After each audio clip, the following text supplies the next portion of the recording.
별로 안 반가우신 것 같은데 세 번째 부르셨는지 네, 다시 네, 반갑습니다. 원래 삼시세파 그러니까 오늘 아주 은혜가 넘칠 거라고 믿습니다. 에베소서 구조도 그려드렸고요. 골로새서 책 한 권 구조도 그렸고요. 오늘은 로마서 하도록 하겠습니다. 제가 주님이 이런 말씀하셨어요. 너희가 나를 사랑하면 내 계명을 지키리라. 시작.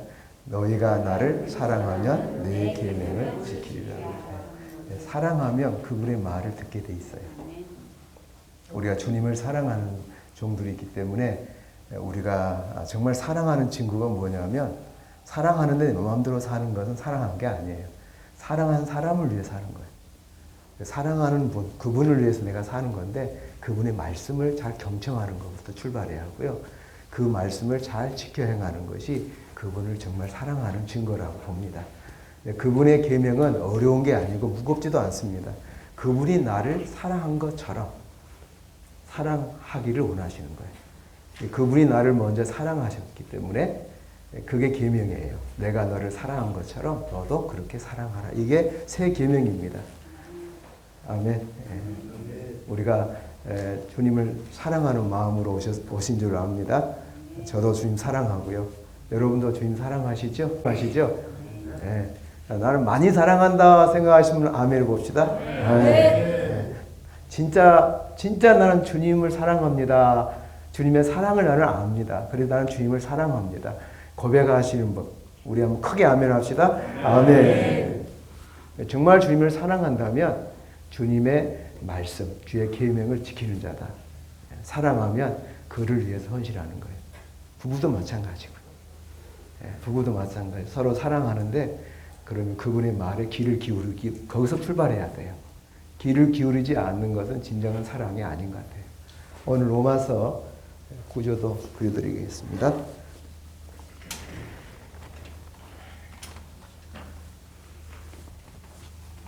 이제 구조도 이렇게 그리다 보니까 성경 책별 성서신학에서 한 권 한 권을 공부하면서 목사님들의 딜리버리를 대상으로 하다 보니까 벌써 한 40권을 지금 41권째 구조도 좀 그리고 있는데요. 목사님들에게도 나눠드리고 교우들에게도 이렇게 전달하는데 굉장히 재밌습니다. 저는 굉장히 재밌고 지금 목표가 40권이었는데 한 50권쯤 지금 할 계획입니다. 그리고 구조도를 그리고 나서 그 책 한 권 한 권 책이 너무 은혜가 되고 통독을 하다 보니 너무 좋아서 구조도 중심으로 성경을 한 100독씩 하기를 저는 원하거든요. 그런 분들은 그 책, 그 성경 한 권 한 권 읽으면서 그 말씀을 정말 주님을 사랑하면 주의 말씀을 잘 지켜야 돼요. 잘 듣고 잘 지켜내고 그래서 본인이 그 말씀을 잘 지켜내어서 열매를 맺고 간증이 있겠죠. 그러면 간증이 있으면 간증을 듣고 당신은 그 책의 강사가 되세요. 그래서 우리가 말씀 사역자는 본인이 그 말씀을 적용하는 사람이 교사입니다. 말씀 사역자예요. 말씀 사역자는 지식으로 전달하면 힘이 없어요. 내가 먼저 그 말씀을 적용하고 전달해야 힘이 있어요. 그래서 구조도 저희들이 한 30번 정도 그리게 하고요. 그리고 성경 통독을 하게 합니다. 성경 통독을 믿음대로 하게 합니다. 그래서 말씀을 안 보고 내용을 딱 관통하도록 하고 그리고 나서 성경을 그 중에서 와닿는 어떤 몇 장부터 몇 장까지든지 책 한 권이든 간에 적용하고 싶은 말씀이 있어요. 나에게 주신 말씀을 이게 우리의 삶에 가정과 일터, 교회 안에서 적용해서 열매 맺는 그런 모델들이 간증이 나오도록 간증을 들어보고 말씀 참 적용 잘하셨다. 그러면 당신은 그 책 한 권을 가지고 다른 분에게 전달할 수 있는 교사 자격증이 있다. 자격이 있다. 이렇게 생각을 합니다. 말씀을 반드시 듣고 적용까지 해내야 그 말씀이 내 말씀이고 그걸 주님이 원하셔요. 그래서 우리 목회자들이 오류에 빠지는 것은 위선입니다. 위선. 이중성이에요. 내가 지키지 않고 내가 설교하고 내가 지키지 않고 말씀 전달하는 것은 이중성이에요. 그럼 여러분이 시험 듭니다. 마귀의 올무에 빠져요. 정죄에 빠집니다. 그래서 하나님 말씀을 묵상하는 게 굉장히 중요해요. 되씹는 거, 읊조리는 거 굉장히 중요한 것이죠. 성경에 다 나온 원리이기 때문에. 그리고 나서 이제 적용했던 그 말씀 책 한 권을 어떻게 이제 교사로 넘어가냐면 제가 이제 소그룹 교재를 다 아주 만들고 있습니다. 그래서 하브루타라는 질문법을 가지고 소그룹 교재를 만들어서 그 교재를 가지고 샅샅이 제가 공부를 한 다음에 그리고 나서 이제 1대1로 1대 소그룹으로 하나님 말씀을 딜리버리 할 수 있도록 다른 분에게 전달하도록 그러면 간증도 있고 말씀도 있고 좋죠. 힘이 있죠. 그렇게 진행하고 있습니다. 저희 교회에서도 이렇게 방향을 잡고 있고요.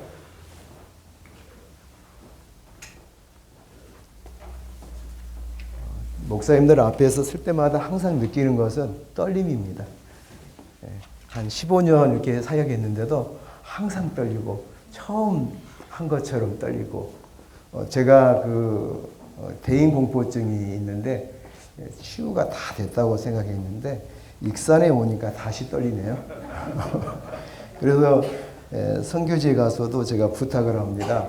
제가 대인 공포증이 있어서 낯선 분들 앞에서 심장이 이렇게 벌렁벌렁 밖으로 나오니까 저를 위해서 제가 강의할 때 눈빛을 좀 저에게 좀 바라봐 주시고 눈을 너무 크게 뜨지 말고 조금만 떠주시고 미소를 지어주면서 저를 좀 잘 경청해 주시면 저를 위해서 저를 도와드린 겁니다 하고 부탁을 드리면 정말 우리 선교사님들이나 목사님들이 마음씨가 좋으세요. 잘 이렇게 경청해 주셔서 제가 떨리지 않고 강의를 하게 됩니다. 로마서는요, 무엇을 다루는 책이냐면, 로마서는 신학적 주제가 구원론입니다. 에베소서의 주제가 뭐였습니까? 신학적 주제는 교회론입니다. 하나님이 교회를 통해서 교회가 삼위 하나님의 합작품인데 하나님은 교회를 통해서 어떤 일을 하려고 하시는지 하나님의 우주적인 구원의 경륜이 무엇인지 그러니까 하나님의 비밀이 그리스도고 그리스도의 비밀 머리 대신 그리스도의 비밀이 교회다. 그래서 우리는 그리스도의 비밀을 맡은 일꾼이다. 우리는 그리스도의 비밀이 무엇인가 질문하면 우리는 너무 많이 알고 있어야 돼요. 그게 나의 복음이고 나를 변화시킨 복음이고 그래서 그리스도의 비밀을 맡은 일꾼이다. 골로새서의 신학적 주제는 뭐였습니까? 쌍둥이이죠. 에베소서하고 골로새서는 머리를 강조한다. 머리. 그래서 기독론입니다. 그래서 머리 대신 예수님이 얼마나 부유하신 분인가. 교회 안에 이단들이 들어왔어요. 영주주의, 율법주의, 신비주의 그런 금욕주의가 들어와서 머리 대신 그리스도를 붙잡지 못하게 하는 것. 매일 그리스도와 연합하면 세례정신 연합하면 그리스도의 거룩함이 우리에게 임하고 우리가 그리스도 닮아가고 그리스도 일을 대행할 수 있는데 머리 대신 그리스도를 붙잡지 못하게 세속화, 다른 쪽에 집중하게 만드는 시간과 에너지와 이런 걸 쓰게 만드는 가치를 그리스도에 두지 않고 다른 데 가치를 두는 이단들이 골로새 교회에 들어와서 거짓 가르침을 따르는 교인들이 많이 일어났어요. 그 소식을 듣고 사도 바울께서 머리 대신 그리스도가 얼마나 뛰어나신 분이고 부유하신 분인가를 1장 7가지 쫙 정리해놨어요. 그래서 머리 대신 예수 그리스도를 붙잡지 못한 이단 사상 4가지를 골로새서에는 정리해주면서요. 조심하라는 거예요. 조심하라. 우리 안에도 우리 교회 안에도 머리 대신 그리스도를 붙잡지 못하게 방해하는 이단 사상들이 세속화가 우리 안에 교회 안에 우리 사상 속에도 있다면 우리가 할 일을 행해야 돼요. 잘라내고 버리고 회개하고. 아멘. 그리스도로 채워져야 할 점 있습니다. 네. 로마서는 주제가 구원론입니다. 이 구원은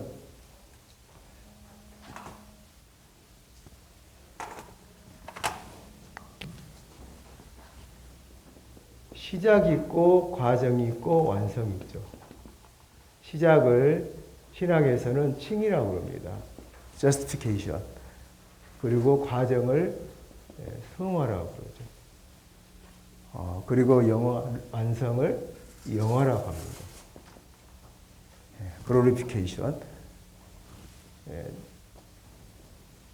로마서에서는 칭의 부분이 1장에서 4장까지 되어 있고요. 성화 부분이 5장에서 16장까지 되어 있습니다. 연결해서 가볼까요? 출애굽기는 구원을 다룬 책이 구약에서는 출애굽기입니다. 신약에서는 갈라디아서가 포함되겠죠. 그래서 구원론을 뚫으려면 구약에서는 출애굽기, 신약에서는 로마서와 갈라디아 세 권 뚫으면 됩니다. 구약도 공부하고 성경 한 100독 하면은 안 보고 뚫어집니다. 그래서 출애굽기는 1장에서 4장까지가 12장까지가 칭의를 다루고요. 13장에서 40장까지가 성화를 다룹니다. 그러니까 출애굽기에서 구원이 어떻게 살 것인가를 훨씬 더 많이 다루고 있고요. 믿음으로 천당 가는 복음, 믿음으로 의롭다함 받고 믿음으로 구원받은 칭의 부분, 이 출발 부분은 약 장수로 보면 한 30%, 출애굽기는 성화 부분이 약 70%. 제가 계산해 보니 그러고요. 로마서에서는 칭의 부분이 약 25%,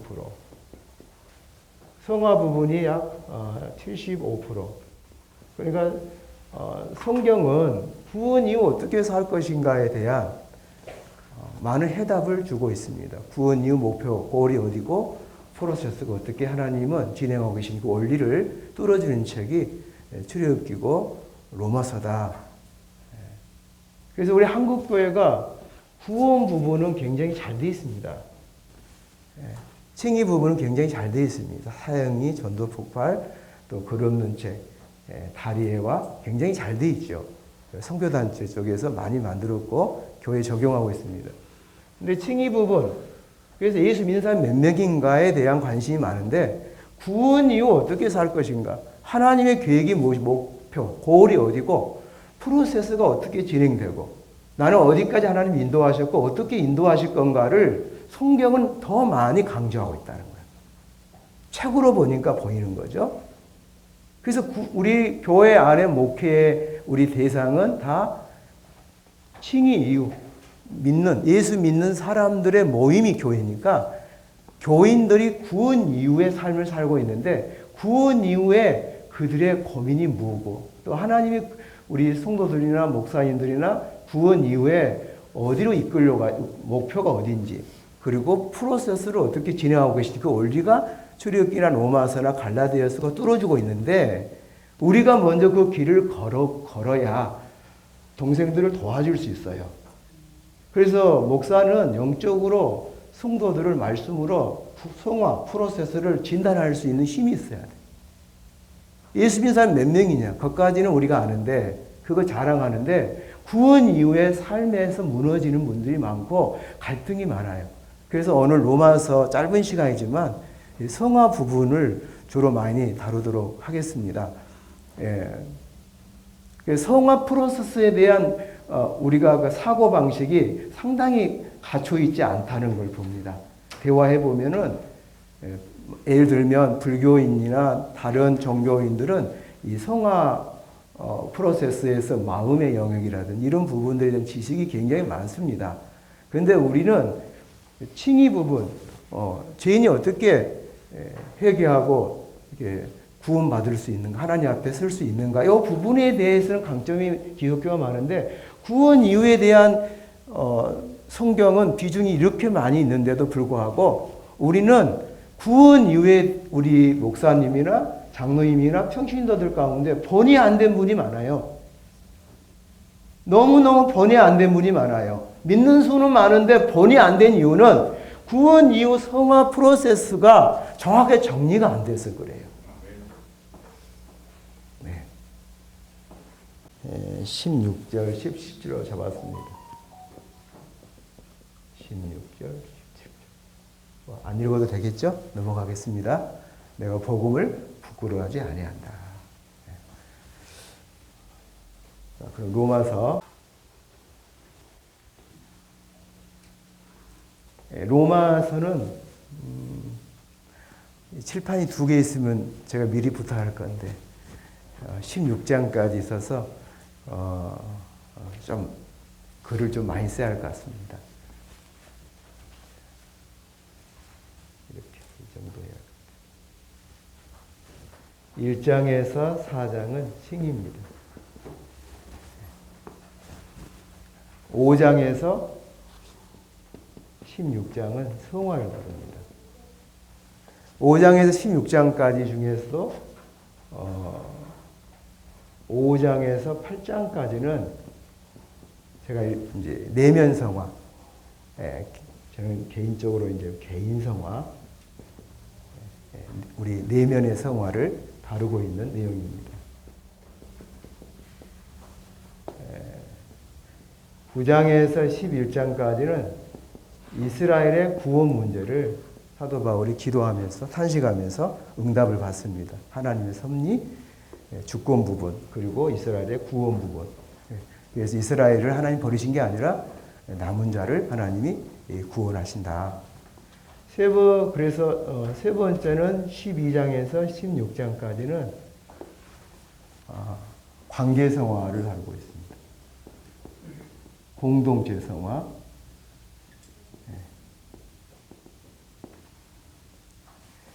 그래서 기독교 교육의 목적은 딱 2가지입니다. 정체성과 관계성의 회복이죠. 죄가 들어와서 정체성이 무너지고 관계성이 무너졌는데 예수님이 오셔서 법적으로 속죄죄물, 전제 부분을 해결해 주시고 죄의 문제를 해결해 주시고 화목죄물, 관계 부분을 열어주셨어요. 그래서 우리가 주님과 연합하면 존재가 건강해집니다.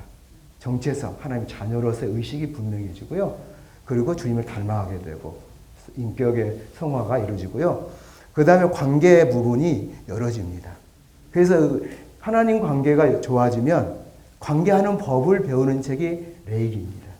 어떻게 하나님과 관계, 소통을 회복할 것인가를 인간 편에서는 지식이 없어요. 그래서 하나님 편에서 알려주셨어요. 그게 5대 제사입니다. 그리고 은혜 받으면 어떻게 살 것인가? 7대 절기로 살아라. 그게 레이기의 핵심인데, 그래서 이 소통의 부분, 수직적인 부분, 수평적인 절기로 어떻게 살 것인가, 이게 선교 정신이 연결되는데, 이런 부분을 여러분이 레이기를 공부하면 도움이 될 거라고 생각합니다. 그래서 구원 이후 하나님은 우리 내면의 성화, 주님을 닮아가는 내면의 성화, 그리고 또 주님을 드러내는, 이웃에게 드러내는, 내 아내에게, 내 자녀들에게, 그리고 교우들에게, 이웃에게, 국가 관계, 사회 문제, 직장 생활까지 연결되죠. 그래서 이런 공동체 안에서의 관계 성화는 어떻게 그리스도를 드러내는 삶을 살 것인가에 대해서 이런 주제를 가지고 다루고 있고요. 1장에서 4장까지는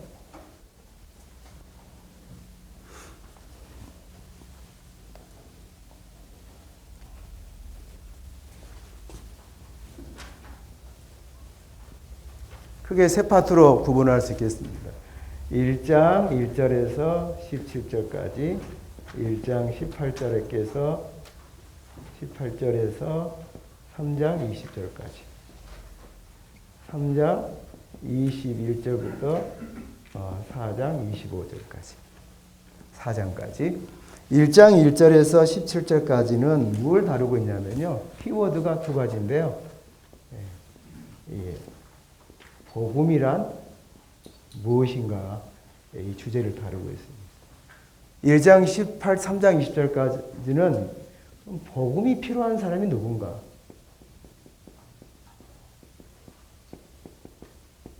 복음이 필요한 사람은 누구인가. 3장 21, 4장 25절까지는 그럼 어떻게 죄인이 어떻게 구원을 받을 수 있는가.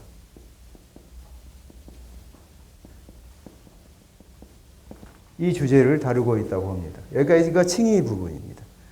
자, 1장 1절 17절까지는 키워드가 2가지로 봅니다. 하나는 그럼 복음이 뭐냐? 여러분 복음이 뭐라고 생각하십니까? 복음이 누굽니까? 누구십니까? 자, 예수님입니다. 또 복음이 무엇입니까? 복음, 기쁜 소식입니다. 아유. 또 복음이 무엇입니까? 여러분이 생각하시는. 예, 복음이란. 네. 천국 복음입니다. 그렇습니다. 예. 또 복음이란 무엇입니까? 여러분이 생각하는 복음이란. 복음을 위해 목숨을 바쳤지 않습니까? 복음이 무엇입니까? 예. 생명입니다. 그렇습니다. 맞습니다. 또 복음이 무엇입니까?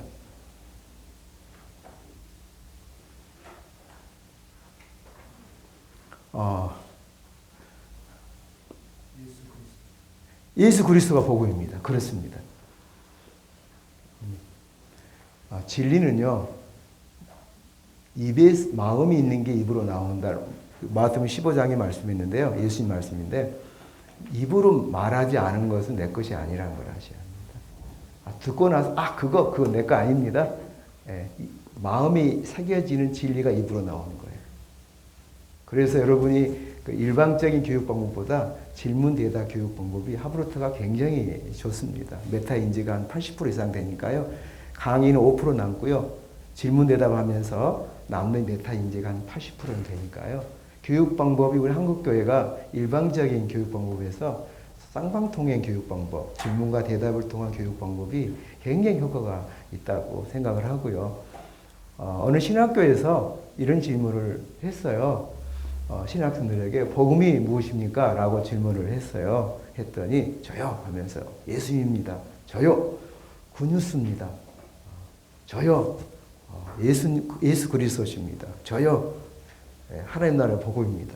그 몇 마디 하고 침묵이 흘렀다고 그래요. 여러분 복음이 무엇입니까?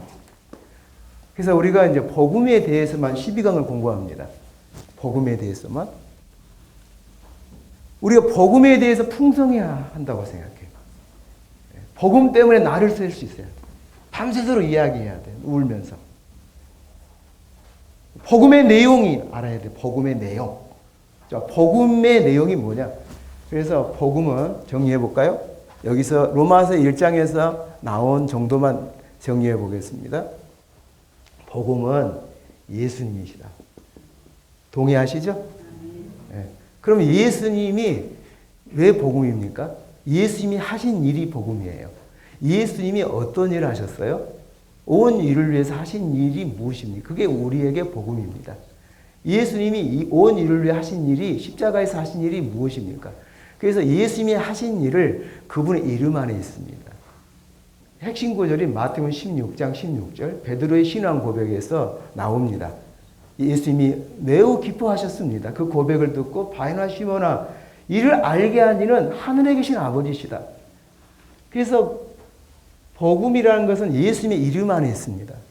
그 이름을 연구하면 예수님이 이 일을 하셨구나. 예수님은 어떤 일을 하셨냐면 하나님의 아들로서 일하셨습니다. 하나님의 아들로서 인간의 몸을 입고 성육신이죠. 십자가 죽으셨죠. 부활하시고 승천하시고 성령을 보내시고 이 땅에 교회를 남기셨습니다. 그리고 마지막에 다시 오신다고 약속하셨습니다. 그래서 하나님의 아들로서 하신 일이 복음이고요. 예수님은 그리스도로 오셨습니다. 그래서 예수 그리스도라 그러죠. 그래서 그리스도로 오셔서 그리스도란 기름 부음이란 뜻이죠. 구약에는 왕, 제사장, 선지자들의 기름을 부었습니다. 그래서 예수님은 삼중 사역을 하셨죠. 왕, 제사장의 선지자의 사역을 하셨습니다. 그래서 예수님은 하나님의 아들이시고 그리스도로 오셔서 그 이름을 가지고 오셔서 하신 일이 복음인데요. 사도신경에 보면 예수님이 하신 일이 7가지로 나와 있는데 사도들의 신앙 고백이죠. 성육신, 십자가, 부활, 승천, 성령, 교회, 재림하심. 7가지. 사도신경은 7가지로 고백하고 있습니다. 예수님이 이 땅에 오셔서 인간의 몸을 입고 오신 사건이 온 인류에게 우리에게 복음입니다. 그럼 설명할 수 있겠습니까? 성경 구절을 근거로. 제가 사실 다 찾았어요. 그래서 다 알려드렸는데 십자가가 온 인류를 위해서 주님이 십자가에 죽으셨는데 십자가의 복음의 내용이 무엇입니까? 핵심이 뭡니까? 부활이 우리에게 복음입니다. 승천이 복음입니다. 성령을 보내주신 게 우리에게 굉장한 복음이죠. 교회에게. 교회의 지체, 교회에 소속되어 있는 게 복음이에요. 예수님이 다시 오신 게 우리에게는 복음입니다. 예수님 어서 오십시오. 마라나타. 예수님이 오시는 게 우리에게 복음입니다. 그래서 우리는 복음의 내용, 하나님의 아들이시고 그리스도가 하신 일이 우리에게 복음인데 어떤 일을 하셨느냐? 쫙 나열하면 사도신경으로는 7가지로 설명하고 있어요. 우리가 매일 고백하는 사도신경입니다. 그 7가지 복음, 이 제목을 외우지 말고 내용을 알아야 돼. 누가 물어보면 대답할 것을 준비를 해야 합니다. 아멘. 공부합시다. 옆 사람 인사합시다. 열심히 공부합시다.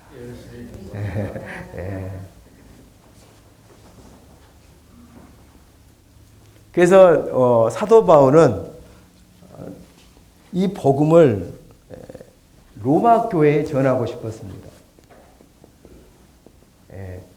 사도 바울의 소망이 뭐냐면 이 복음을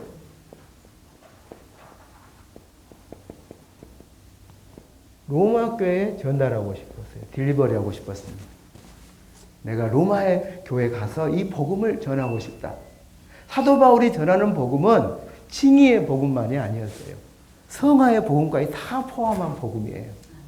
이 복음의 풍성함, 복음의 풍성함을 전하고 싶었던 것이죠. 그리고 로마 교회에게 후원을 받아서 서바나, 스페인까지 선교하고 싶었습니다. 땅끝까지 복음을, 이 놀라운 복음을 전하고 싶었습니다. 우리가요, 이 복음 때문에 우리가 헌신한 거 아닙니까? 젊은 날에 복음 때문에 미친 거 아닙니까? 우리가 복음의 내용에 대해서 우리가 양보해서는 안 되죠. 복음의 내용에 대해서 우리가 나를 쓰면서 이야기할 수 있는 힘이 있어야죠. 아멘 하신 분은 복이 있습니다. 목사님.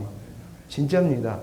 의외로 제가 한 15년 정도 목사님들 말씀 특별 딜리버리 하면서 복음에 대해서 정리되신 분들을 별로 못 봤습니다.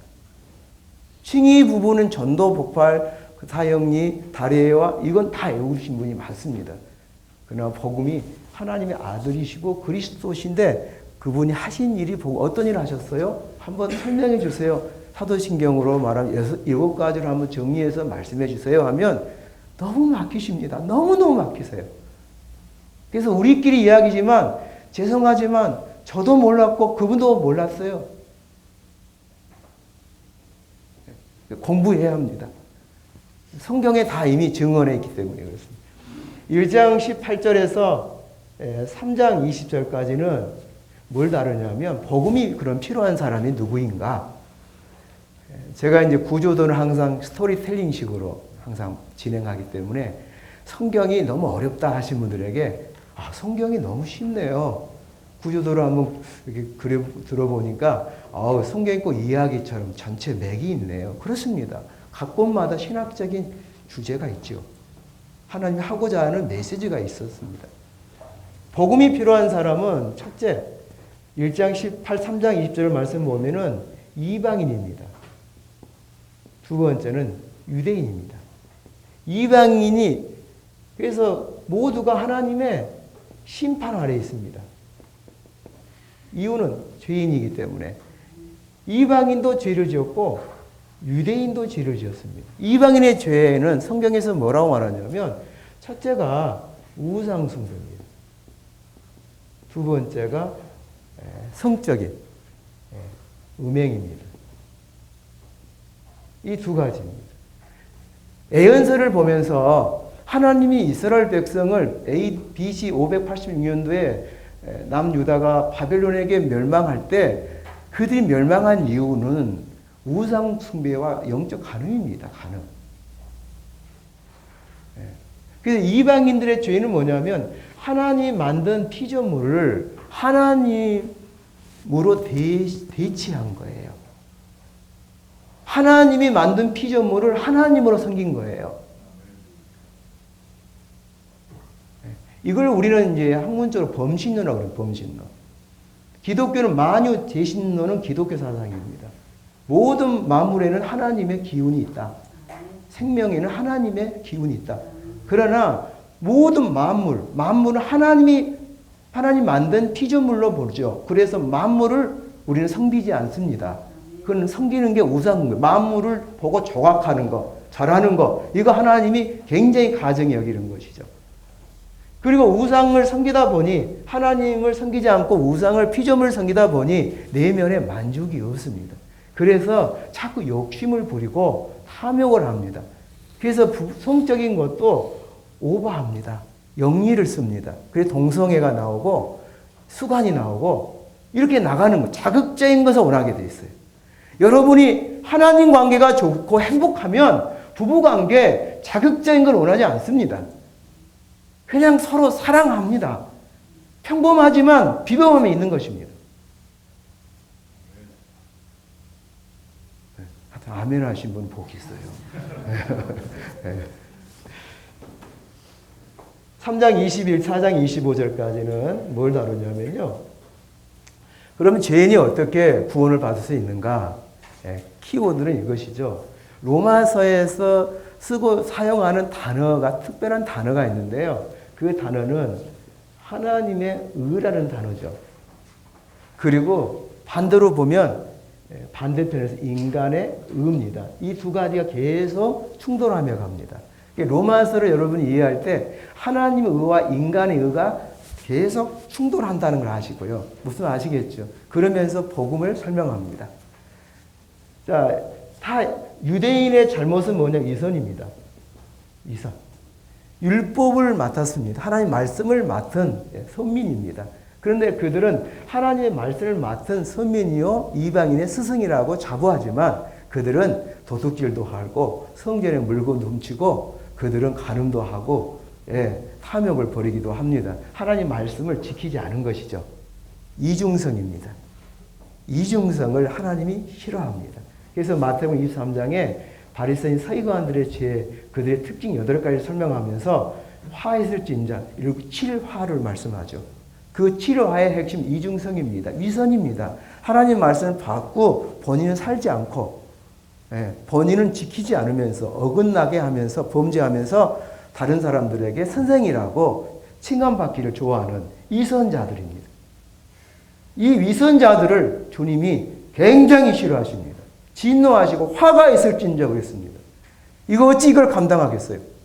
그래서 여러분이 하나님 말씀을 전달하는 사람은 말씀 앞에 무릎 확 꿇어야 합니다. 그리고 그 말씀을 지켜내는 게 중요한 거예요. 내가 먼저 살고 그리고 간증을 해주고 그리고 전달해 줘야 그 말씀이 힘이 있다고 보는 것이에요.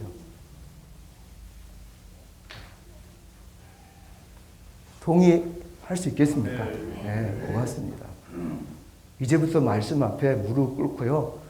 구조도 로마서 끝나면 한 100독 하시고요. 골로새서 유튜브 또 올려놓으셨대요. 허락도 안 받고 하여튼 올려놓으셨는데 좀 보시고요. 또 이 구조도가 저는 완벽하다고 생각하지 않습니다. 더 저를 설득시킬 수 있는 분이 있으면 제가 배우려고 합니다. 죄인이 어떻게 구원받을 수 있는가? 하나님의 의가 뭐냐면 인간의 의는 행위법입니다. 노력이죠. 그래서 인간이 선행이든지 노력, 도덕이든지 행위의 법으로는 인간이 죄인이기 때문에 하나님 앞에 설 수가 없다. 미달이다. 도달할 수 없다는 것이죠. 인간의 어떤 노력도 하나님 앞에 의롭다면 받을 수 없다. 죄인이기 때문에 그렇습니다. 그래서 인간의 행위의 법으로는 구원받을 길이 있다 없다? 없다. 1%도 없다. 전적 타락. 그러나 하나님 편에서는 가능하다는 것이죠. 하나님 편에서 준비하신 의가 있다는 것입니다. 그 의가 누구시냐? 의로움. 하나님의 의로우심. 하나님의 선하심. 그분이 누구시냐? 예수님이시다. 하나님의 사랑. 하나님의 선하심. 하나님의 의로우심을 나타내는 증거가 예수님이시다. 그래서 예수를 바라봐야 삽니다. 그래서 하나님의 의이신 예수를 우리가 믿을 때 구원을 받습니다. 의롭다함을 받는다. 이 구원론을 계속 바울 서신 13권 내내 공격을 받습니다.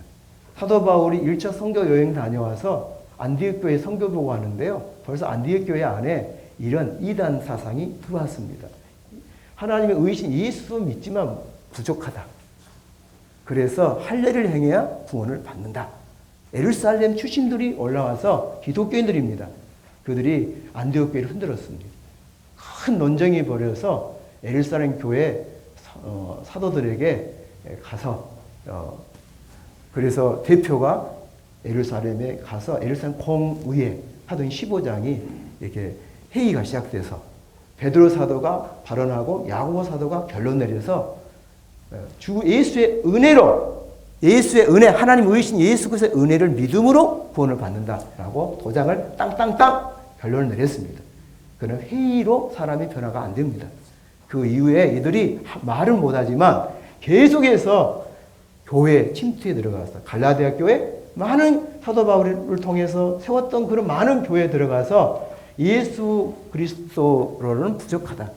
그래서 율법도 지키고 절기도 지키고 할례도 행해야 구원을 받는다는 거짓 복음 사상이 들어오게 된 것입니다. 그래서 죄인이 어떻게 구원받을 수 있느냐? 이방인도 유대인도 다 하나님의 죄인이기 때문에 심판 아래 있다. 그러므로 인간 편에서는 길이 없다. 인간의 의로는 불가능하다. 그래서 여러분이 인간의 의를 자랑해서는 안 되는 것입니다. 우리 목회하면서 인간의 의를 자랑하면 안 돼. 인간을 자랑하면 안 됩니다. 하나님의 의신 예수를 자랑해야 돼. 그분이 하신 일을 자랑해야 돼요. 복음을 자랑해야 합니다. 복음에 미쳐야 합니다. 할렐루야.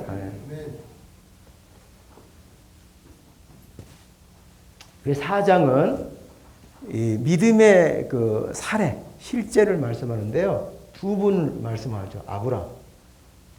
아브라함이 어떻게 의롭다는 받았느냐. 창세기 15장에 하나님 약속을 믿을 때 하나님 의로 여기셨다. 그 다음에 누가 나오냐면요. 다윗이 나옵니다. 두 인물이 나오죠. 넘어가겠습니다. 5장에서 16장까지는요. 성화를 다루는데요. 5장에서 8장까지.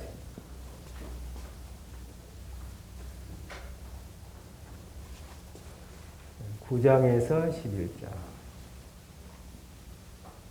12장에서 16장. 5장에서 8장까지는 개인 성화. 이름 이렇게 붙였습니다. 내면 성화도 괜찮습니다. 여기는 이스라엘의 구원이 주제입니다.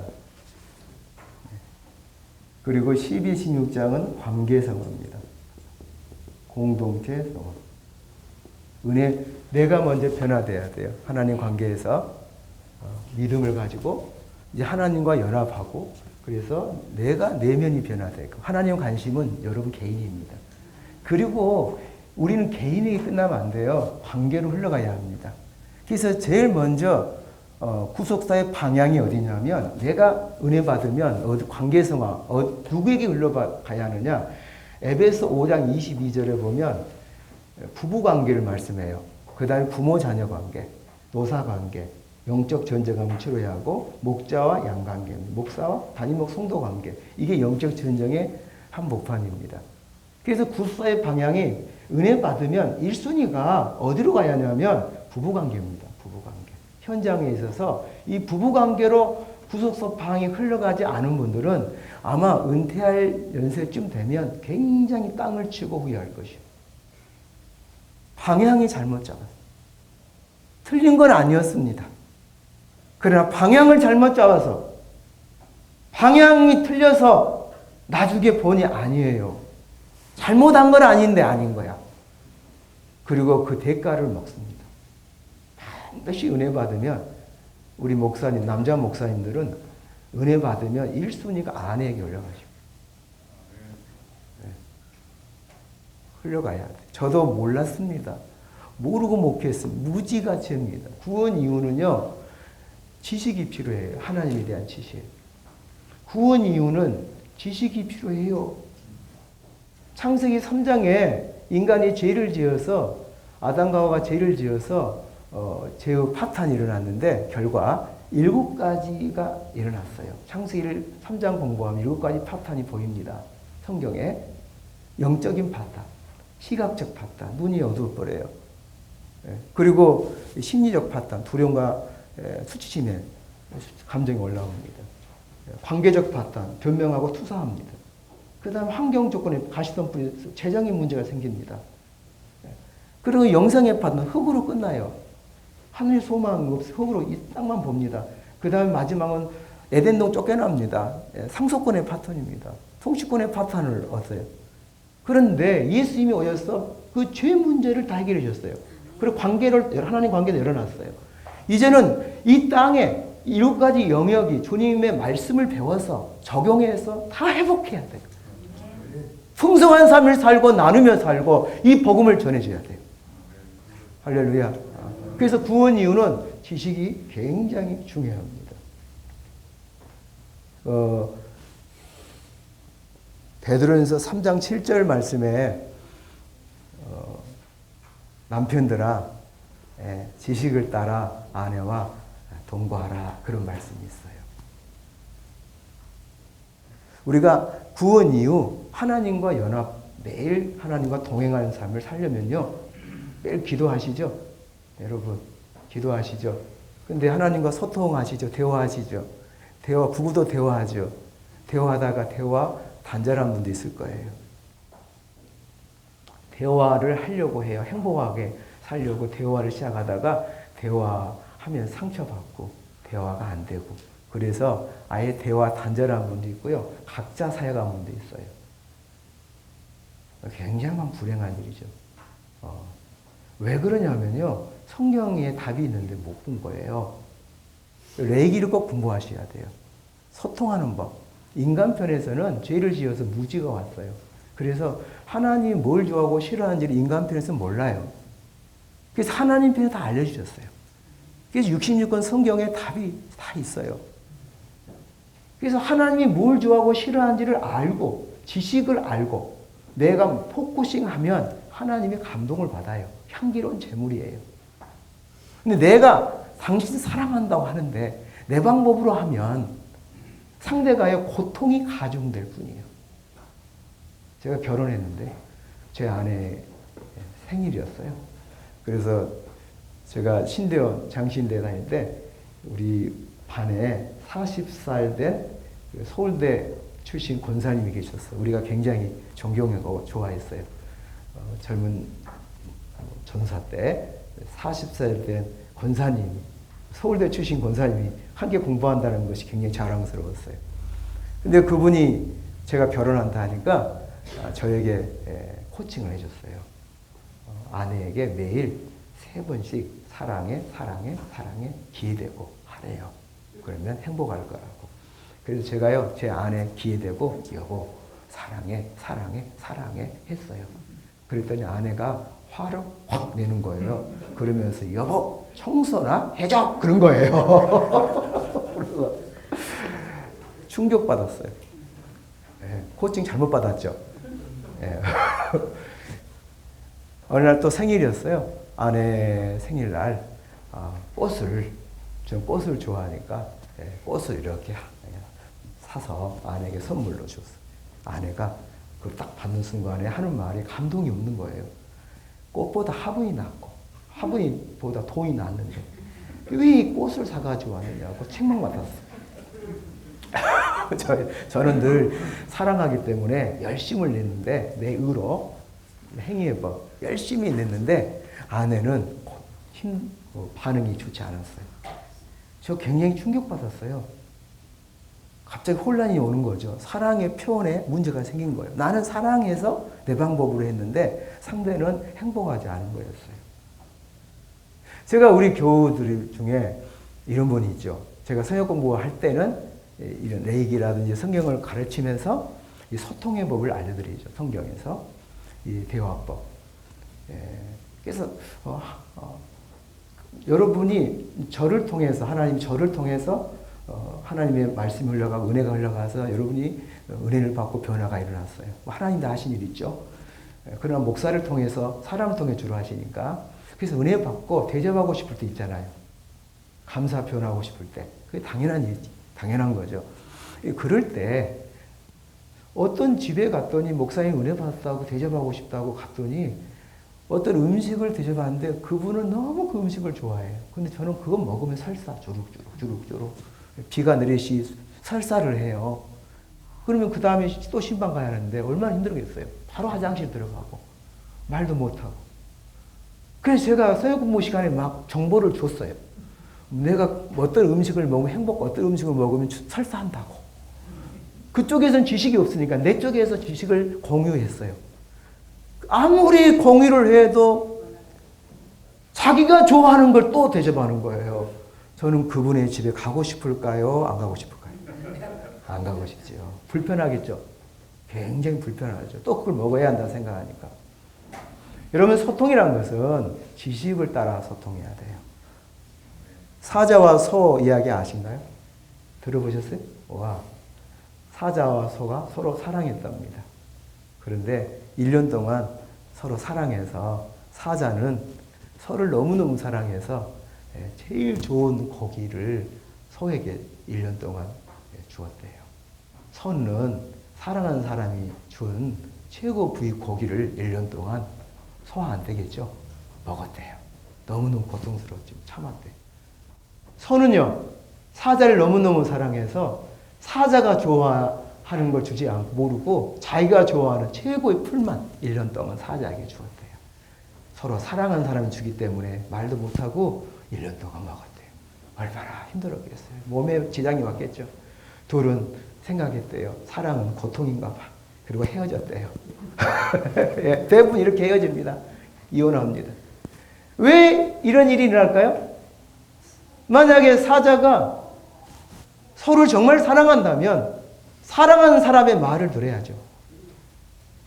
너희가 나를 사랑하면 내 계명을 지키리라. 정말 사자가 소를 사랑했다면 소가 뭘 좋아하는지, 어떤 음식을 좋아하는지, 어떤 취향을 가지고 어떤 색깔을 좋아하는지 관심을 가져야지. 그리고 모르면 질문하면 되죠. 물어보면 되죠. 그러면 다 알려줄 텐데. 그리고 자기 방법을 내려놓고, 세례죠. 자기 부인 내려놓고 그분에게 포커싱하는 게 세례 정신이에요. 하나님 관계나 이웃 관계나 진리가 똑같은 거예요. 아내가 좋아하는 대로 해주면 되죠. 이 체프만이라는 사람이 사랑의 5가지 언어 아실 거예요. 첫 번째는 뭐였어요? 언어로 인정해주는 말, 언어, 칭찬해주는 말. 두 번째는 스킨십, 세 번째는 선물, 네 번째는 봉사, 5번째는 함께하는 거. 사람마다 다르대요. 제 아내는 저는 제가 좋아하는 사랑의 언어는 방법은 언어예요, 언어. 제가 설교 끝나고 오면 아내가 당신 짱이야 그런 기분이 좋아요. 내 아내가 좋아하는 첫 번째 언어는요, 저하고 지식이 달라요. 제 아내는 첫째는 봉사예요. 제가 설거지 해주면 그렇게 좋아하고요. 청소해주면 그렇게 행복하대요. 나는 행복 안 해요. 저를 위해서 봉사해주면 행복 안 해요. 제가 할 수 있으니까요. 요즘에 아내가 바꾸셨어요. 선물을 좋아한대요. 봉투를 좋아한대요. 그래서 봉투만 받으면 아내에게 줘요. 그러면 한 일주일은 간 것 같아요. 너무 행복해한 것 같아요. 상대가 좋아하는 것이 무엇인지, 하나님이 좋아하는 게 뭔지, 하나님을 사랑한다면 그분이 뭘 좋아하고 싫어하는지를 말씀에 있어요. 말씀. 그 지식을 따라서 하나님을 높이면 돼요. 하나님 우리를 아는데 우리 하나님 몰라. 성화는 하나님 알아가는 거예요. 관계성화도 마찬가지예요. 서로 다름을 인정하고 맞춰주는 거예요. 지식을 따라 사랑하는. 따라서 아내를 사랑하되 지식을 따라 사랑하자. 모르면 어떻게 해야 돼요? 물어봐야 돼요. 물어보세요. 저도 주일날 은혜를 받죠. 은혜 받으면 제일 먼저 누구에게 이 그리스도의 부임이 흘러가야 한다고요? 구서의 방향. 첫째가 누구예요? 아내 제일 가까이서 멀리해요. 그래서 아내에게 전화를 하죠. 오늘 은혜 받았는데 입구에 가는데 맛있는 빵집도 있고 베스킨 라빈스도 있고 뭐 많이 있어요. 그래서 당신 뭐 먹고 싶어? 물어보죠. 아이들도 있어요. 물어봅니다. 항상 물어보죠. 그럼 아이들이 좋아하는 메뉴가 있어요. 물어봐야 돼요. 양도 물어보고요. 그래서 상대가 원하는 최상의 행복할 수 있도록 지식을 따라서 맞춰주면 너무 쉬워요. 그래서 여러분이 여기서 붙잡아야 할 단어가 뭐냐면 이해하지 말고 이해하려고 하면은 이해가 안 돼요. 이해를 포기하시고요. 이해하지 말고 수용하세요. 이해하려고 하면 피곤해요. 이해하지 말고 상대가 봉사를 좋아하면 이해가 안 돼도 봉사해 줘요.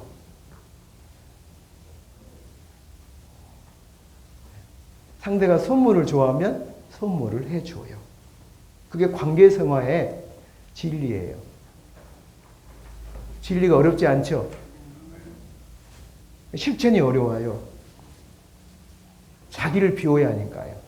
자기 주장을 내려놔야 하니까요.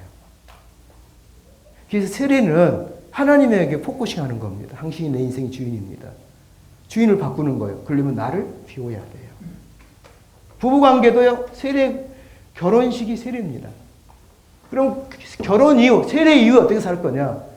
그분이 당신이 나의 주인입니다. 그럼 주인이 뭘 좋아하고 싫어하는지 주인에게 귀를 기울여야 돼요. 그분의 말씀을 따라 내가 움직여야 돼요. 내 방법으로 사역하면 안 된다는 것이지. 부부관계도 마찬가지예요. 결혼식은 세례와 같은데 세례 이후에 어떻게 살 것이냐. 수십 년 결혼 생활할 건데 상대를 너무 모르는 거야. 상대도 나를 너무 모르고. 제가 이게 목사님들 섬기면서 목사님들 부부 사역 상담을 많이 합니다. 저희들이 이제 부부 상담을 오래 저희 부부가 했었습니다. 공부를 했어서 하는데 목사님들이 30년 이상 살아도 아내를 몰라. 나 충격받았어. 아내를 몰라. 그리고 아내도 남편을 몰라요. 우리 부부가 이렇게 네 명이 앉아서 부부 치유하면서 남편을 대변하고 아내를 대변해 줍니다. 이분이 이걸 좋아하고 이분이 이걸 싫어하고. 우리가 말해주면 비로소 그때 정보를 얻어요. 세상에. 30년 동안 얼굴 보고 무슨 대화를 했는지 모르겠어요. 너무 허망하게 살았어. 시간 소비했어요. 그렇죠.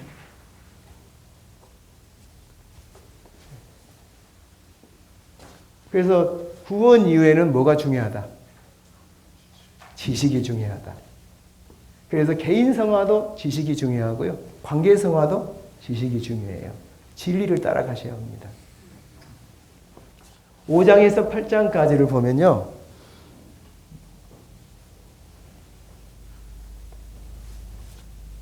다섯 가지로 나누는데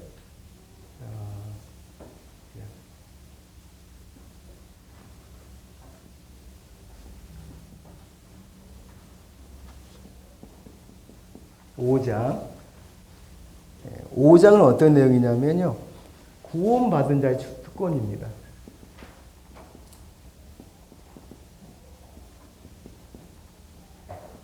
구원받은 자의 특권. 우리가 하나님의 의이신 예수를 믿음으로 구원을 받았어요. 구원을 받은 순간 하나님과 우리 사이에 신분의 변화, 영적 신분을 얻게 되죠. 하나님의 아버지 우리가 자녀가 되고 그리고 하나님 나라의 자동 상속자, 기업을 이룰 자가 됩니다. 그래서 언제든지 우리가 하나님과 우리 사이의 관계가 먼 관계가 아니라 가까운 관계가 됐습니다. 그래서 이제 구원을 받은 순간부터 특권, 축복이 열리는데요. 네 가지를 말씀하고 있습니다. 하나는 뭐냐면 첫째, 하나님과 화평을 누리자. 두 번째는 은혜 안으로 들어가라. 들어가면 얻었다. 세 번째는 하나님의 영광을 바라보고 즐거워하라. 네 번째는 환난이 올지라도 즐거워하라. 환난이 인내가 연단이 소망을 이룬다. 이 네 가지가 구원받은 자의 특권입니다.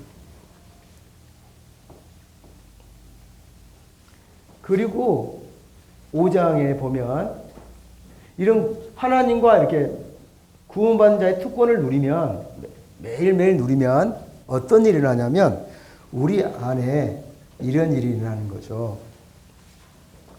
네 개의 왕이 나옵니다. 네 개의 왕이 나오는데 우리 내면에는요, 죄가 왕이 되고 사망이 왕노하려고 합니다.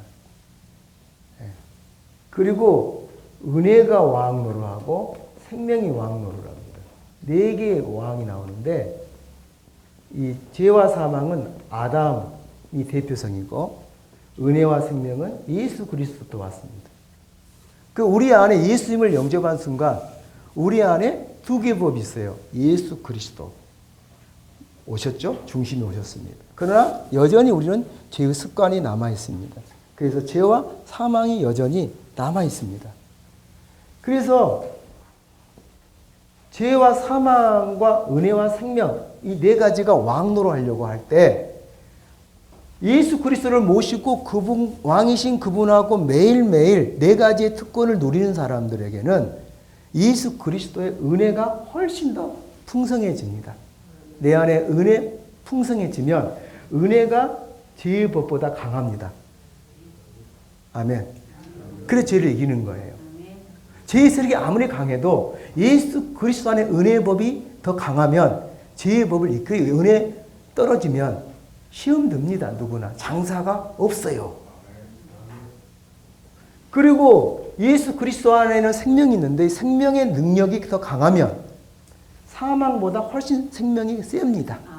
그래서 예수 그리스도와 이 구원받는 특권을 누리면 우리가 죄를 이기고 사망을 이기는 죄와 사망의 왕노로 하려고 하는데 예수 그리스도로부터 온 은혜의 법, 생명의 법이 오히려 왕노를 하도록 매일 주님과 특권을 누리면 여러분이 죄를 이기고 사망을 이기는 힘을 주님이 주시는 거예요.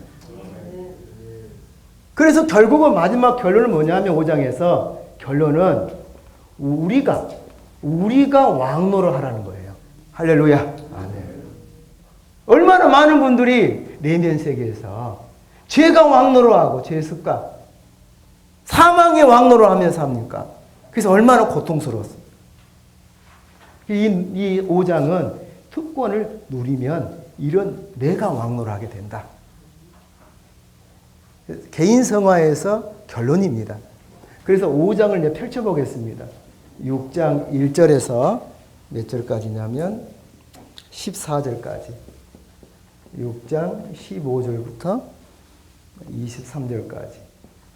그 다음에 7장 8장입니다.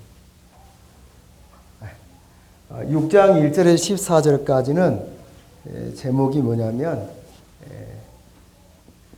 내면의 죄를 이기는 법. 내면의 죄를 이기는 법이고 15장 23장은 거룩의 열매 맺는 법. 내면의 죄 사망을 이기고 열매를 맺는 법이 6장의 주제입니다. 우리 안에 예수를 영접했어요. 법적으로 죄를 해결해 주셨습니다. 주님이 오셨습니다. 복음이죠. 그런데 죄의 습관은 남아 있습니다. 그 죄의 습관이 왕노하려고 합니다. 그리고 배후에 사망이 있습니다. 사망이 왕노를. 그래서 여러분이 좀 먹기가 힘들고 코로나 어려우면요. 사망이 왕노를 합니다. 망하지 않을까? 죽지 않을까? 한국이 어렵지 않을까? 이게 전부 사망의 생각이에요. 사람들이 그걸 믿고 그게 하나님의 음성인지 믿고 막 예언을 합니다. 한국교회 심각하다고. 정확한 팩트를 가지고 말하지 않고 생각에서 왕노를 합니다. 사망이. 그래서 가나안 족속이 12정탐꾼 민수기 13, 14장에 보내었어요. 돌아와서 보고했죠. 그들의 보고의 내용이 뭡니까? 하나님이 이 땅을 들여보낸 이유는 우리를 죽이려고 인도하셨다. 광야로 인도하신 것도 우리를 죽이려고. 가나안 땅으로 인도하신 이유도 우리를 죽이려고 인도하셨다. 그러면서 악평하면서 오만불평하기 시작한 것이죠. 생각에서 사망의 생각이 올라오니까 적을 보고 겁이 나니까 사망이 올라온 것이에요. 그래서 사망의 왕노로 한 것입니다. 여러분 은혜 받으면요. 사망에 왕노하지 않습니다. 희망이 생깁니다. 주님이 희망입니다. 주님이 소망입니다. 주님이 능력입니다. 생각이 바꿔지는 것이에요. 그래서 내면의 제 습관을 이기는 키워드가 뭐냐면 세례입니다. 세례. 6장에서는 세례를 다룹니다. 세례는 그리스도와 연합입니다. 동행의 삶이죠. 매일매일 성막생하는 것이죠. 주님과 매일 연합하십시오. 그러면 이 세례는 세 가지죠. 세례 중 알라, 여기라, 세 번째는 드리라. 자, 따라서 알라, 여기라, 드리라. 예. 세례는 세 가지입니다. 하나는 알라입니다. 뭘 알아야 돼요? 예수님께서 우리를 위해 십자가에 죽으시고, 그리고 죽으심으로 예수와 함께 죄에 대하여 나도 죽은 나임을 알라. 하나님이 예수님을 3일 만에 부활시키셨어요. 그래서 우리도 하나님 아버지세요. 그러면 하나님에 대해서 나는 어떤 존재냐면 나는 산 자로 알라. 죄에 대해서 죽은 자로 알라. 주님이 다 값을 지불했어요. 죄에서 우리는 벗어났어요. 죄의 세력에서 자유로우셨어요. 죄로부터 자유로우셨어요. 아멘도 안 하시네요. 복음인데. 죄로부터 자유로우셨어요. 저주로부터 자유로우셨어요. 가난으로부터 자유로우셨어요. 질병에서 자유로우셨어요. 죄와 관계된 것들에 자유를 다 주셨어요. 그러므로 죄와 나는 법적으로 상관이 있어요, 없어요? 끊어졌어요, 없어요. 죄에 대해서 죽은 나라는 것은 반응하지 말라는 거예요. 죄가 올라와도 죄와 나는 상관이 없는 거예요. 이제는 그리스도 안에 있는 나라는 거예요. 아멘. 예. 그리고 이제는 우리가 하나님과 연합하죠. 매일 하나님과 연합하면 하나님은 어떤 분이에요? 예수를 죽은 자 가운데 살리신 분이에요. 그러므로 우리는 하나님 앞에 산 자로 여기라는 거예요. 여기라. 할렐루야. 시작. 여기라. 두 번째는 알라. 첫째는 알라. 두 번째는 여기라. 알라는 지식이죠. 복음의 내용을 알아야 돼. 두 번째는 여기라는 선포하라. 그 말이에요. 선포하라.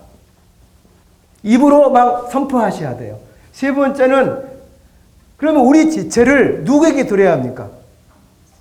그렇죠. 우리 안에 계신 주님에게 우리 지체를 불의의 병기에 드리지 말고 죄에게 사망에 던지지 말고 드리지 말고 우리를 구원하신 주님에게 드리라는 거예요. 할렐루야. 그럼 우리가 죄의 세력을 이기게 돼요. 왜요? 은혜의 법이 더 죄의 법보다 강하고 생명이 사망법보다 훨씬 강하기 때문에. 아멘. 알라 여기라 드리라. 이게 세례 정신입니다. 시작. 알라 여기라. 한 번 더 시작. 알라 여기라 드리라. 시작. 알라 여기라. 알라는 지식입니다. 복음의 지식을 알고 있어야 한다. 여기라는 선포하는 거. 입으로 외쳐야 돼요. 선포하라. 입으로 신하라. 드리라는 것은요. 내 몸을 드려야 돼요. 죄에 물든 몸을, 습관의 몸을 주님께 드리면 주님 바꿔주는 거예요. 고쳐주는 거예요. 알라 여기라 드리라. 시작. 알라 여기라. 세 단어가 동사가 키워드입니다. 그러면 우리가 거룩의 열매를 맺는 법이 무엇이냐? 15장 5절부터 23절까지는 두 질서를 말씀하는데요. 열매 맺으려면 자, 비슷합니다. 자, 예수 그리스도에는 은혜의 법이 있고 생명의 법이 왕노하죠. 아담으로부터 죄의 법, 사망으로. 이 우리 마음에는 두 질서가 있다는 거예요. 사도 바울께서 로마서 7장에서 이 두 질서를 잘 설명하고 있어요. 인간 이해, 기독교 인간 이해가 사도 바울은 너무 잘 정리되어 있어요. 우리 마음에 어떤 일이 일어나는가? 우리 마음이 단순하지 않아요. 사도 바울은 이 마음 속에 있는 많은 일들을 통찰하셨어. 통찰하고 분석하셔서 그것을 고민하시고 끙끙거리시고 아파하면서 기도하면서 그걸 주님께 기도했더니 주님이 거룩이 뭡니까? 구별 능력이죠. 쫙 구별되는 거예요. 혼돈에서 구별을. 그래서 로마 7장을 쓴 거예요. 우리 마음에는 내 마음이 있어요. 자, 7장에서 더 설명을 더 드리겠습니다만 우리 마음이라는 것은 4개의 법이 움직이고 있어요. 로마서 7장 8장에 보면 4개의 법이 움직여 있어요. 4개의 법 아신가요? 처음 들었나요? 우리 마음에 4개의 법을 사도 바울이 말씀하고 있어요. 성경이 있어요. 첫째는 내 마음의 법이라고 그러죠. 납니다. 나예요. 그리고 하나님의 법이라고 그러죠. 이것은 율법, 말씀이죠. 그 다음에 죄의 법이 있습니다. 예, 죄의 법. 그리고 또 하나는 성령의 법이 있습니다. 이 4가지가 우리 마음에 작동하는 거죠. 이 4가지를 우리 마음의 이 작동을, 역동을 여러분이 자유롭게 설명할 수 있으면 내면 치유는 쉽습니다. 사도 바울은 이게 열렸어요. 우와. 제가 로마서 7장 20절 여기서 나올 건데요. 7장 20절을 로마서 6, 7, 8장을 딜리버리를 많이 했지만 너무 시원하지 않았어요. 그래서 이제 마음을 먹고 한 절 한 절씩 6, 7, 8장을 묵상하기 시작했어요. 1절부터 쫙 해서 8장까지 깊이 새벽 3시까지 깊이 묵상하는데 하다가 새벽 3시에 로마 7장 20절 말씀이 확 열렸어요. 무릎을 탁 쳤어요. 한 30년 동안 내가 속박되었던 것에서 해방을 받았어요. 진리로. 진리가 너희를 자유케 하리라. 눈물이 확 내 안에게 달려갔어요. 여보, 나 오늘 진리가 이랬다. 30년 묵었던 속박 아무리 풀려고 해도 그 고통에서 못 벗어났는데 오늘 이게 진리가 열렸다. 근데 이 진리는 사도 바울께서 이전 전에 이미 열어진 진리요. 어떻게 그분은 이전 전에 이런 진리가 열려졌을까? 그리고 기록해 놨을까? 이 말씀이 왜 그동안에 안 보였을까? 그리고 우리 교우들이 내면에 고통받고 있는 교우들에게 물었어요. 이 주제 때문에 고통받고 있대요. 근데 왜 질문 안 했어? 정죄받을까 봐. 그래서 내 이야기 해주고 같이 대화했더니 교우들 때 자유를 얻었어요. 얼굴 색이 달라지고 너무너무 행복하고 이제는 그 죄의 법 때문에 힘들어하지 아니하고 그리스도와 연합하고 매일매일 열매 맺으며 살고 길이 막 열리고 대박 나고 영적 대박이 일어나고 간증이 있고 코로나 기간에도 간증이 있고 하나님이 살아 계셔요. 아멘. 네. 그래서 이 4개의 법이 작동을 하고 있는데 정리를 할게요. 진리는 원래 어려운 게 아니에요. 어렵게 가르치면 내가 깨달음이 없는 거예요. 진리는 쉬운 겁니다. 입에 있고 마음에 있는 거예요. 진리는 가까이 있어요. 여러분이 진리를 풀어내시고 편하게 내 걸로 소화시키면 전달할 때 쉽게 전달할 거예요. 네. 자, 우리 마음에는 마음에 뇌가 있습니다. 뇌가. 자, 내 마음에 예수님을 모셨죠? 예, 예수님을 모셨습니다.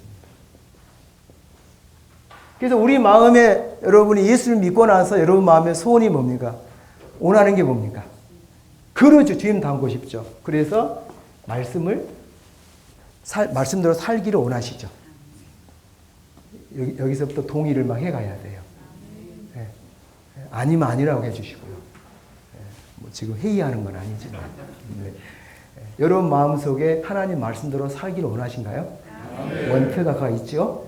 진정한 원트는 예수 믿고 나서 진정한 원트는 그분을 알고 싶죠. 그분이 뭘 좋아하고 싫어하고 그분의 말씀대로 살려고 합니다. 그분을 사랑하니까요. 그분을 사랑해서 그분의 말씀대로 살고 싶어요. 하나님 이 중심을 보고 계세요. 그런데 실전에서 누가 나에게 염장을 질렀어. 발로 찼어. 시골에 가면 그 뚠물 받아놨잖아. 이렇게 예전에. 근데 밤에 누가 발로 차면 올라오죠. 다 올라오잖아요. 그런 것처럼 이게 조용한 사람에게 누가 건들면, 옆구리를 쫙 건들면 훅 올라오잖아. 올라오죠. 그러면은 뭐가 올라와요? 말씀이 올라옵니까? 창세기 몇 장 몇 절? 로마 몇 장 올라옵니까? 안 그러죠. 뭐가 올라와요? 죄가 올라오죠. 분노도 올라오고 감정도 올라오고. 여러분 감정을 치유하려면 사고를 바꿔야 돼요. 인지 부분을 볼 줄 알아야 하는데 이게 되게 어려운 거예요. 이거 인지 치유인데 죄가 쫙 올라옵니다. 죄의 법이 살아나요. 그러면 죄의 법이 살아나면 이게 살아나면 여러분이 어떻게 반응해요? 제법이 여러분을 끌고 와버려요. 그렇죠? 그래서 분노 내버리고, 미워해버리고, 싫어해버리고, 시기하고, 그러지 않습니까? 아니면 자책하든지. 왜 나는 말씀대로 살려고 하는데 자꾸 제 끌려가는 자신이 속상한 거예요. 그래서 사도 바울이 오라 공고한 자로다. 누가 이 사망의 몸에 나를 건져내랴? 이 내면의 이 세계를 보면서, 역동을 보면서 아파하는 거예요. 보이지 않는 사람은 아파하지 않아. 보이니까 아픈 거예요. 마음으로는 하나님의 법을, 하나님 사랑해. 하나님 법대로 살고 싶어. 말씀대로 살고 싶은데, 목회하다 보면 교인이 발로 차기도 하고, 나도 목회하다가 아무런 이유도 없는데, 어느 안수 집사가, 목사님 좀 봅시다. 내가 교구 부모가 할 때입니다. 그래서 난 그 안수 집사가 우리 교구도 아니었고, 교제한 적도 한 번도 없는데, 목사님 좀 봅시다. 그래요. 그래서, 점심 맛있게 먹고 있는데, 그럽시다. 저 화장실 뒤에 교육관으로 데려가더라고. 그래서 왜 이리 데려가냐? 그랬더니, 아니, 드릴 말씀이 있대. 아이고, 교육관에 둘이 서 있는데, 갑자기 멱살을 이렇게, 이렇게 딱 잡는 거예요. 그러면서, 욕을 하기 시작하는 거예요. 쌍욕을. 그리고 나를 죽여버리겠대. 그래서, 죽인 것이야, 한 번 죽는 거니까. 그런데 이유라도 알고 죽자. 그리고 내가 잘못한 게 없으면 너 나한테 죽는다. 이유라도 알고 때려라. 죽이든지. 그래가지고 소리를 확 질렀죠. 이유를 알고 죽여라. 만약 이유를 됐는데 아니면 너 나 죽는다. 그래서. 알고 보니까 오해해가지고 어떤 중간에 계신 분이 잘못 말해가지고 이분이 염장이 막 화가 올라와가지고 오해해가지고 나를 그냥 어떻게 해보고 싶었나 봐. 안수 집사가. 와, 그때 제가 좀 얼굴은 순한 양처럼 보이죠? 근데 속이야, 여러분 모르시잖아. 속은 모르죠. 주님만 아시지. 저도 한 깡이 있어요. 힘들대. 그걸 내가 이제 이야기를 했죠. 당해나 이렇게 이 사람 치리하자고. 아무도 관심이 없고 살살 피하기만 하는 거예요. 더 화가 난 거예요. 더 화가 나서 이 녀석 내가 죽인다고 막. 와, 염장 올라오대. 내 하나님 사랑해요. 말씀대로 살고 싶은데 누가 염장 지르니까 죄의 법이 확 혈기가 올라오고요. 죽이고 싶더라고요. 근데 그래서 직접 내가 그 행동을 하려고 내가 액션까지 해서 얼마나 혈기가 올라왔는지. 그런데 내 그냥 가면 목회 못할 것 같아. 사고 치면. 그래서 아내에게 예고편. 여보, 오늘 내가 저 사람 손 좀 봐주고 와야겠는데 교회에서는 관심도 없고 그럼 나 목회 못할 것 같아. 그러니까 알으라고 하고 이제 갔어요. 근데 아내가 하는 말이, 여보, 당신 하고 싶은 대로 하래요. 그렇게 못하겠대. 그래 돌아왔어요. 그리고 그분이 나한테 회개했어요. 나중에 잘못했다고. 오해 풀었어요. 이 죄의 법이 나와 상관없는 법의 법적으로. 맞죠? 그런데 이 죄의 법이 왕노릇해서 나를 끌고 갈 때 마음의 법이 괴로운 거예요. 이때 대부분이 왜 나는 이 죄를 지을까? 죄의 법이 올라올 때 죄를 이기지 못할까 하고 대부분 자책해요. 교인들이 의외로 고통받고 자책합니다. 탄식한 사람은 살아있는 거예요. 대부분 운명론에 빠집니다. 난 변 안 되는가 봐. 나는 안 되려는가 봐. 나는 안 될 사람이야. 대부분 포기하고 삽니다. 성화 과정에서. 주님이 계시지만요. 그리고 주위로 와서 회개하고 죄 짓고 또 회개하고 죄 짓고 다람쥐처럼 삽니다. 죄를 이기지를 못해요. 왕노하지 못해요. 하다 보니 깨달았어요. 로마서 7장 20절. 이를 행하게 하는 이는 내가 아니요 내 속에 거하는 죄니라. 이를 행하게 하는 이는 내가 아니요 내 속에 거하는 죄. 내가 한 법을 깨달았다. 고통받으면서 성령이 역사한 거죠. 내 안에 죄의 법이 있구나. 이걸 깨달았다. 내 안에 죄의 법이 있구나. 죄로 물든 이 마음. 죄의 법이 내 안에 있다는 것을 깨달았어. 이 죄의 법이 법전하고 상관없지만 실제 왕노로 하는 거예요. 염장 지르면. 그래서 이게 나를 끌고 가는 거예요. 그럼 끌려간 나는 어떤 나입니까? 죄에게 끌려가는 나는 어떤 나예요? 어떤 나예요? 죄가 왕노를 합니다. 습관이 왕노래. 나를 끌고 가는 거예요. 분노가 분노 내버렸어요. 내가 분노 냈어. 죄와 나는 상관이 없는 줄 알아요, 법적으로. 그러나 실전에서 죄가 올라오면 내가 끌려가 버리는 거예요. 말씀대로 살려고 하는데 끌려가는 자신. 나는 어떤 존재입니까? 연약한 존재예요. 그렇죠. 나는 어떤 존재입니까? 연약한 존재. 또 아픈 존재. 힘없는 존재예요. 내 의로는 하나님 앞에. 내 의로는 하나님 앞에 설 수 없는 연약한 존재. 힘없는 존재. 죄에 이기지 못한. 마음은 온유로되 실전에서 힘이 없는 나. 연약한 나. 그래서 나는 누구가 필요한 나? 주님이 필요해. 그래서 성천의 복음이 뭐예요? 보좌 앞에 들어와라. 성령을 보내겠다고 약속했어요. 그래서 성령의 법으로 들어가야 살아. 매일 주님과 동행하세요. 그러면 성령의 법이 작동할 거예요. 성령의 작동하면 속 사람을 강건하게 해줘요. 그래서 죄가 올라와도 죄구나.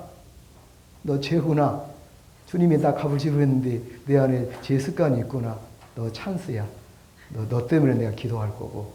너를 내가 네가 아니까 적을 아니까 적과 악으로 분별할 수 있는 힘도 생기고. 네? 누가 나 염장 지르면은 그 사람은 적은 아니잖아. 그 속에 있는 죄가 적이지. 적과 악은도 분별하고. 여러분이 연약한 나는 싸워야 할 대상이에요. 돌봐야 할 대상이에요. 돌봐야 할 대상인데 그동안에 자기 학대 많이 했죠. 회개하시오. 돌봐야 할 대상이지. 그래 주님 앞에 나아가면 주님이 우리를 돌봐주세요. 성령의 위로가 있고요. 성령께서 은사와 힘을 주시고요. 성령께서 지혜를 주시고요. 성령께서 우리가 왕노하도록 우리에게 통치권을 열어주시고요. 능력을 주실 줄 믿습니다. 연약한 나를 그렇게 달달 볶고 힘들게 하고 자책하고 여러분 자신을 그렇게 학대했어. 그리고 교인들한테 왜 이렇게 학대를 많이 했어? 기도 안 한다고 혼내고. 연약한데 몰라서 하나님 말씀대로 살고 싶은 마음이 원태가 동기가 있음에도 불구하고 힘이 없어서 끌려가는 성도들을 보고 우리 예수님처럼 성령님처럼 해줘야지. 왜 그렇게도 선생 노름하려고 해서 그것도 회개하셔야 돼. 얼마나 말씀대로 살려고 했지. 근데 잘 안 되지. 나도 그랬어. 손 잡아주고 위로해주고. 목사님 얼마나 말씀대로 살려고 하시죠. 근데 잘 안 될 때 있죠. 그런 나는 어떤 나예요? 연약한 나예요. 아픈 나, 힘없는 나예요. 주님은 울어주는데 왜 자기는 자기에게 울지 않은 거예요? 네? 성도들의 아픔을 보고 왜 울어주지 않는 거예요? 자기의 내면을 보고 울어주지 않기 때문에 남의 아픔도 보고도 울어줄 힘이 없는 거예요. 그렇죠? 목사님이 목회하면서 얼마나 외롭고 힘들고 내 힘으로 안 될 때 얼마나 많아요. 그죠? 절망할 때 많지. 연약한 나. 그래서 주님이 필요한 나. 물고기가 물을 떠나 살 수 없어.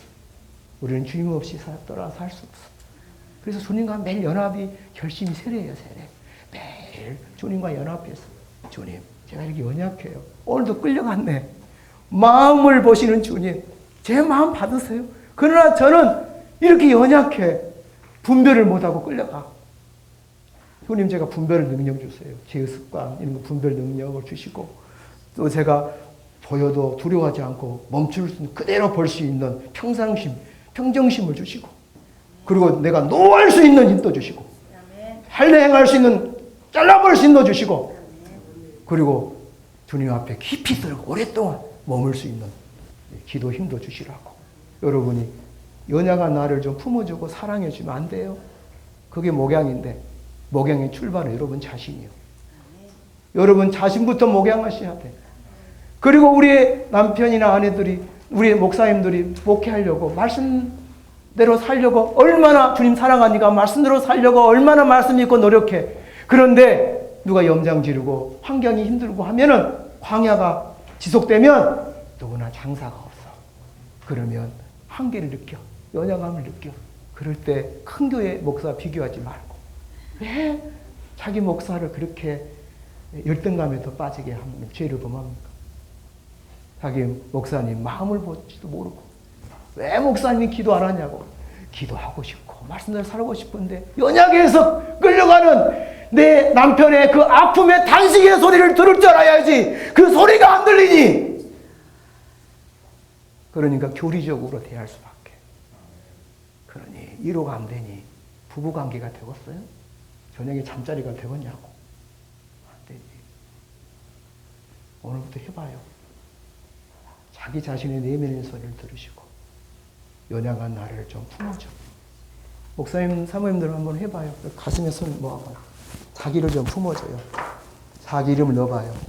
내 이름이 김종환입니다. 자기 이름 넣어요. 불러봐요. 정환아. 정환아 해. 불러봐요. 정환아. 자기 이름 불러. 정환아. 고생한다. 내가 너를 방치한 거, 예면한 거 미안해. 네가 약할 때 내가 너를 돌봐주지 못한 거 미안해. 네? 내가 너를 위해서 기도하지 못한 거 미안해. 이렇게 여러분이 셀프 토크 좀 하시고 자기 마음도 좀 만져주고 좀 그러세요. 돼. 목사님들끼리 만나면 정죄하지 말고 사이즈 숫자 몇 명이냐 헌금 얼마냐 이거 가지고 기죽이지 말고 제발 우리는 마음을 살리는 사람 개인성과 관계성으로 하나님 구원으로 이끌어가는데 거기에 목적을 두고 이분이 계속 내면이 커가도록 죄를 이기도록 이겨내고 주님과 연합하도록 힘이 없으면 내가 대신 하나님 이분이 지금 목회하면서 얼마나 손 좀 잡아요. 얼마나 힘드시겠어요. 이야기 들어보니까 마음은 원인으로 잘 안 되네. 목회 마음대로 안 돼. 얼마나 마음이 애통하고 힘들겠어요. 슬프겠어요. 애롭겠어요. 주님 이 마음 받으세요. 이게 제사장적 기도예요. 이게 제사장적 기도. 예수님의 기도예요. 이렇게 좀 하면 안 되냐고. 하실 분만 하면 크게 아멘 합시다. 아멘. 오늘 진리가 열리신 분은 크게 아멘 합시다. 아멘. 사역을 교인에게 하는 것보다 먼저 여러분 자신에게 해야 돼요. 아멘. 내 마음부터 살리고 아멘. 가까이 있는 내 아내 남편 살리고 네, 우리 아이들 살리고 목사 가정이 너무 가난하잖아. 애들이 너무 가난해. 자녀들도 상처가 많아요. 신방한다고 애들 방치 많이 했잖아. 애들 얼마나 어린아이가 무섭고 떨렸겠어요. 그 마음도 알아주고 이래야 돼. 대신 기도도 해주고 그래야 성령이 역사해요. 아멘. 할렐루야. 아멘.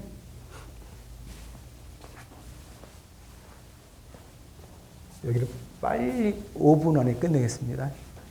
식사 시간이라. 자, 7장은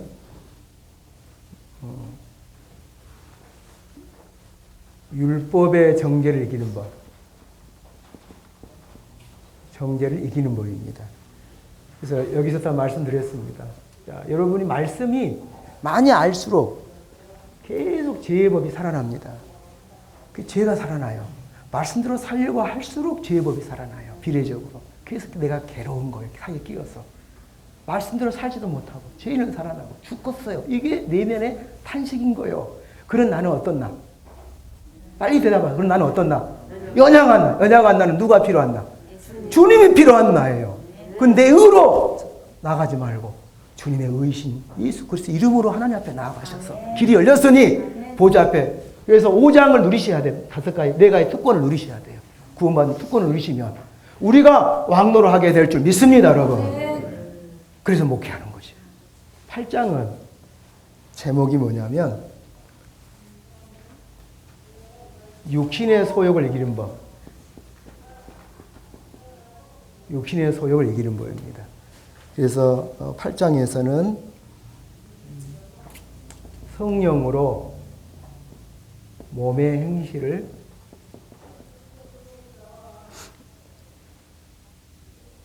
죽이라. 성령 충만 받아서 몸의 행실을 죽이고 성령을 따라 행하라. 9장의 11장은요. 9장, 10장, 11장. 9장은 과거고요. 10장은 현재고 11장은 미래입니다. 과거는 이스라엘 백성들이 하나님 이스라엘 백성을 선택했습니다. 말씀을 맡겼죠. 현재는 하나님의 의를 거절했습니다. 하나님의 의를, 예수를 거절했죠. 그래서 그럼 이스라엘을 하나님 버리셨습니까? 그러니까 하나님께서 아니다. 남은 자가 있다. 구약에 7,000명 있는 것처럼. 그래서 하나님이 버리지 아니했다. 하나님의 위대한 섭리를 말씀하고 있는 거죠. 12장에서 16장은 세 가지입니다. 12장, 13장, 14장, 15장, 16장. 12장은 그리스도의 몸 만들기입니다. 교회죠. 몸을 만드는데 가장 중요한 것은 1, 2절의 영적 예배입니다. 여러분이 교회가 하나 되려면 인간적인 노력해야 돼요. 그러나 먼저 할 일은 하나님과 연합입니다. 예배해야 거룩이 영이 임하고 그리스도가 드러납니다. 우리 마음에 두 질서가 있다는 걸 아셔야 돼요. 영적 예배가 중요하고요. 그리고 나서 그리스도의 몸을 세우는 지혜가 필요합니다. 그리스도의 몸 세우는 지혜가 필요한데 이 지혜가 가장 중요한 게 뭐냐면 첫째는 다양성이에요. 은사의 다양성. 그래서 다양성을 인정하는 게 중요합니다. 다양성을 인정하는데 핵심 키워드는 이해하려고 하지 말고 하나님의 작품, 창조성을 받아들이는 거예요, 중요해요. 이해 안 됩니다. 물과 기름이 이해 안 됩니다. 이해하려고 할수록 고통스러워요. 내 시각에서 하나님의 만든 은사를 다 이해할 수 없습니다. 그냥 하나님이 다양하게 창조하셨구나. 그대로 수용하셔야 돼요. 나보다 낫게 여기고 존중히 여기는 게 중요한 단어입니다. 이해되셨죠? 예. 그리고 동기는 사랑입니다. 목적은 화목입니다. 그래서 교회 사역의 가장 고울 목표는 화목을 위해서 하셔야 하고요. 동기는 십자가의 사랑이고 그 다음에 방법은 다양성을 존중하는 거예요. 그러면 공동체가 몸이 세워진다. 13장에서 14장은 하나님 나라를 건설하라 합니다. 그래서 국가와 관계를 다루고 있으면서 여기서 핵심 단어가 뭐냐면 권위, 순복이 올립니다. 하나님이 국가 권세자들이 안 믿는 사람도 있고 믿는 사람도 있는데 제가 예언서를 읽다 보니까 여기서 참 우리가 충돌이 나는데 가장 중요한 단어가 주권사상입니다. 하나님이 역사를 주관하신다. 불신자 왕들도 하나님 쓰신다. 바벨론 왕도 쓰셨고 아수르 왕도 쓰셨습니다. 다 불신자 왕입니다. 남유다 징계하기 위해 하나님 도구로 쓰였습니다. 그러니까 영원하지 않습니다. 하나님이 세우기도 하고 무너뜨리기도 파기도 하고 하나님 회복시키기도 하십니다. 주권사상을 인정하시고요. 하나님이 세운 권위 순복의 원리를 여러분이 잘 붙잡으면 좋겠고요. 14장은 음식 부분입니다. 음식 갈등. 교회 안에 음식 부분, 채소 먹는 사람, 고기도 먹는 사람. 그래서 믿음이 작은 자, 믿음이 강한 자, 서로 업신여기지 말고 서로 판단하지 마라. 다시 말하면 여기 중요한 게 뭐냐. 믿음이 크고 적고의 부분에 대해서 존중하는 거. 하나님 다 받으신다는 거. 그래서 핵심 단어가 존중입니다. 존중. 15장, 16장은 그리스도의 몸을 세우는데 몸이 교회죠. 그래서 교회의 완성입니다. 그래서 키워드가 두 가지 있는데요. 우리는 어떤 사람이냐면 복음의 제사장이라는 거죠. 복음의 제사장, 직분을 맡은 사람이다. 그래서 복음의 제사장이 뭐냐면 이 놀라운 이 복음의 풍성함을 이방인에게 전하라는 거예요. 나만이 아니 이 복음은 모든 사람 거기 때문에 전달하라는 거고 그리고 마지막 완성이 뭐냐면 바울의 동역자가 나옵니다. 약 40여 명이 나옵니다. 사도 교회 완성은 동역자입니다. 숫자가 아니고 동역자예요. 이 부분에서 많이 열려져야 합니다. 오늘 여기까지 하겠습니다. 고맙습니다.